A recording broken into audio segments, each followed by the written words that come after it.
हिंदुस्तान के एक वीराने पहाड़ों के बीच एक रहस्य से भरा जंगल था, काला वन। इस जंगल के बारे में कहा जाता था कि रात के अंधेरे में यहां सिर्फ हवा नहीं चलती, यहां रूहों की सांसें भी गुनगुनाती है। इसी जंगल का एक वीर योद्धा था, रौनक, एक अकेला और रहस्यमयी भेड़िया। उसकी आंखों में एक चमक थी, नफरत की भी और उम्मीद की भी। जंगल के काई प्राणी उसे खूनी साया कहकर डरते थे, पर उन्हें क्या पता था कि उसके दिल में एक टूटी हुई कहानी और अधूरा प्यार छुपा था। एक दिन सूरज पहाड़ों के पीछे छुप रहा था और रौनक शिकार पर निकला। तभी उसकी नजर पड़ी एक नई और अनजनी भेड़िया पर, मीरा। चांदनी उसके रूप को कुछ इस तरह उजागर कर रही थी जैसे कोई परी अंधेरों में भटक गई हो। रौनक उसकी तरफ खींचा चला गया और पहली बार उसके दिल में एक शांति सी महसूस हुई। मीरा, एक बुद्धिमान और तेज भेड़िया, जंगल की दुनिया से अनजान थी। शुरुआत में वो रौनक से घबराई, पर उसके अंदाज में कुछ ऐसा था जो उसे बार बार रौनक के पास ले आता। दिन बीते, रातें आईं और उनकी दोस्ती एक गहरी मोहब्बत में बदल गई।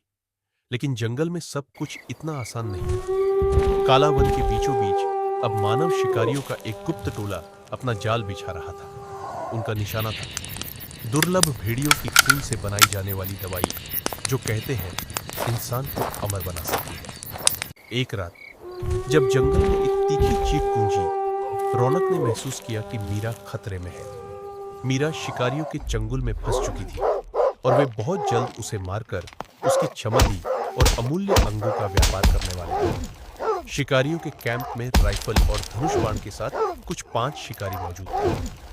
बद्दी बद्दीदार ही, घुटनों से नीचे तक कमीज और खतरनाक आंखें उन्हें और खतरनाक बना रही थी। रौनक ने बिना समय गंवाए और बिना सोचे समझे शिकारियों के कैंप पर हमला कर दिया। उसका हमला इतना भीषण था कि दरिंदे शिकारियों को संभालने का मौका भी ना मिला। शिकारियों ने बचाव के लिए गोली चलाई, जो रौनक को छूटे हुए निकल गई। परंतु रौनक के हौसले और मीरा की मोहब्बत के आगे शिकारियों को दुम दबाकर भागना पड़ा। रौनक ने शिकारियों के कैंप में घुसकर मीरा को बचा लिया। खून, धुआं और दागों से भरी उस रात ने उन दोनों को एक अनोखी कसम में बांध दिया।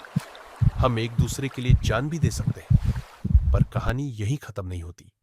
एक रात जब अंधेरा कुछ ज्यादा ही घेरा था, शिकारी एक बार फिर आए, इस बार पूरे जंगल को जलाकर राख करने के इरादे से। रौनक ने जंगल के सभी प्राणियों को बाहर निकाला।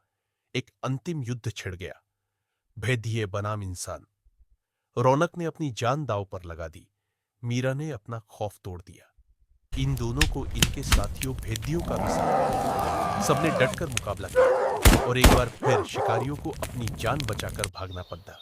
और जब सवेरा हुआ, सूरज उगा, जंगल के ऊपर एक नई रोशनी छाई। शिकारी हार गए थे। जंगल ने अपने रक्षक पाए, रौनक और मीरा। उनका प्यार अब सिर्फ एक कहानी नहीं था, वो एक मिसाल बन गया था। जब प्यार में जुनून हो तो अंधेरों को भी रोशन किया जा सकता है।